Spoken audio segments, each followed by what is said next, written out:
جربي التغميسة دي، طعم وريحة هيوديكي في حتة تانية خالص. شايفين المنظر عامل ازاي؟ انا عاملاها في فيديو تاني، تجربيها بنفس الطريقة، بس اوعي تغلطي غلطتي، انا غلطت غلطة، اوعي تغلطيها. تغميسة ما اقولكيش. السلام عليكم ورحمة الله وبركاته، ازيكم يا حبايبي؟ عاملين ايه؟ صلوا على النبي. قبل ما تبدأي ولا تعملي اي حاجة تصلي على الرسول وتستغفري ربنا وتقولي توكالي واعتماد عليك يا رب. ما تنسيش تحط اللايك وتشتركي في القناة وتفعلي زر الجرس عشان يوصلكم كل جديد. دلوقتي هنجيب حلة على النار، يعني هنولع النار بتاعتنا ونجيب الحلة نحطها على النار تسخن كويس. هننزل بمعلقة من السمنة. بعد ما تسخن كويس هتنزلي بمعلقة من السمنة. انا هعمل الاكلة دي كل اطفالنا بيحبوها، يعني بيعشقوها. فانا هدخلك فيها حاجات لو ولادك مش بيحبوا الحاجات ديت او الاكله دي مش بيحبوها، دخليها في الاكله دي، ولادك مش هيحسوا بيها، هيستطعموها وهيعشقوها.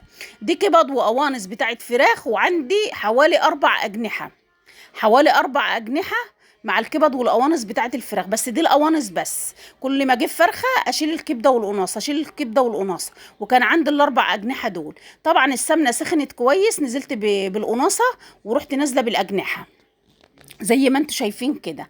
على ايه؟ على سمنه سخنه.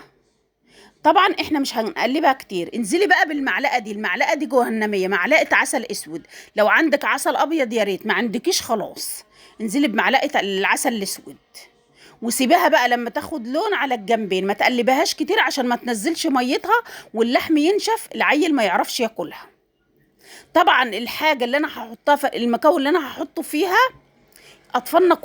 يعني اطفالنا كلهم ما فيش اعتراض عليها، بيعشقوها، ويمكن كبير وصغير، بس مش كله، بس الاطفال بالذات بيحبوا الاكله دي، بيحبوها قوي. دلوقتي انا خدت لون من الجنب ده، نزلت من الجنب ده. كان اخر شويه فلفل اسود رحت نازله بيهم. هنزل بشويه من الكمون. هتقولي لي الكمون للسمك بس، لا هقول لك دخلي الكمون في اكلاتك كلها، طعم وريحه في حته تانية. الهريسه الشطه بقى اللي انا عاملاها في الفيديو اللي انا نزلته لكم، طعم وريحة خطيرة. أنا أول مرة أعمل هريسة شطة تديني القوام والريحة والطعم ده خطير. نزلت بمعلقة الشاي كده واديتها تقليبة، ريحتها قلبت الدنيا. بصراحة ربنا، عايزين طريقتها، ارجعوا له الفيديوهات بتاعتي وانتوا هتشوفوا الطريقة بتاعتها. نزلت ببصلة مفرومة زي ما انتوا شايفين كده، انا اللي فرماها على ايدي، رحت نازلة بيها، وهتروحي مقلبة وهتسيبها لحد ما تدبل. هتنزلي بعصير الطماطم. نزلت بعصير الطماطم زي ما انتم شايفين كده، ومصمصه الكيس، مصمصه الشفشق بشويه ميه، ورحت نازله بمعلقتين من الملح يرجع للكميه اللي انت هتعمليها. بس جربي هرسه الشطه دي زي ما انا عاملاها كده. ارجعي للفيديو وشوفيها انا عملتها ازاي. هتشوحي التومه في الزيت كده مع بصوا طعم وريحه في حته تانية خالص، والله العظيم تغميسه مفيش زيها. جبت حله على النار، نزلت بمعلقه من السمنه، جبت الكبده، كانوا 5 كبدات و5 قنصات و4 أجنحة بالظبط. السمنه سخنت، نزلت بالكبده بتاعتي، طبعا انا غسلاهم ومخليهم فله شمعه منوره. نزلت بالكبده بتاعتي زي ما انتم شايفين كده. يعني هتسيبيها لما تسخن قوي وبعد كده تقلبيها، ما تقلبهاش على طول عشان ما تنزلش ميتها وتشد معاكي. واطفالنا ما بيحبوش الحاجه اللي بتشد، بيروحوا مدغدغينها وتفينها على طول. رحت نازله فلفل عادي البلدي بتاعنا، احمر على اخضر، ورحت نازله بمعلقه هريسه شطه بمعلقه الشاي الصغيره. انا حطيتها من هنا والريحه قلبت الدنيا من هنا، والحمد لله والفضل ربنا. ما كانش عندي فلفل اسود، كان اخر حبه واخر حبه كمون، قسما بالله. هريسه الشطه دي انا حاطه فيها فلفل اسود وحاطه فيها كمون، الحمد لله غنتني بصراحه ربنا. طعمها حاجة تانية، بقول لكم قلبت الدنيا، الريحة بتاعتها قلبت الدنيا. هنزل بمعلقة خل هنا ومعلقة خل هنا. يعني معلقة الخل دي ودت الطعم والريحة في حتة تانية خالص. احنا مش عايزينه في حتة تانية، احنا عايزينه هنا قريب عندنا عشان احنا اللي هناكله. بس مش مشكلة بقى، يا ريتكم معايا وشمين الريحة عاملة ازاي. نزلت بقى بالمية، المية غليت، رحت نازلة بنص كيلو المكرونه اللي عندي، مكرونه مرمريه على فكره، تنفع في اي مكرونه.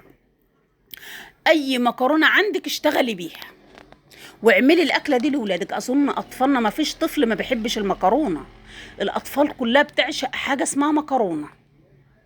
بس بالطريقه دي حلوه. في اطفال ما بتحبش الكبد ولا القوانص ولا الفراخ اصلا، يعني بيتفوها.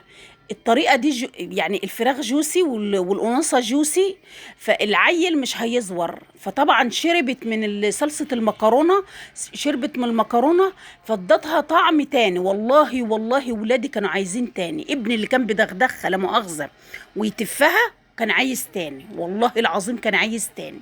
بصراحه ربنا جربي الطريقة دي وانت هتدعي لي. بالله عليكم ما تنسوا تدعوا لي بزيارة بيت الله الحرام، وتدعوا لأولادكم بالهداية، وتدعوا لهم ربنا يكفوهم شر الصحاب السوء ويكفوهم شر نفسهم.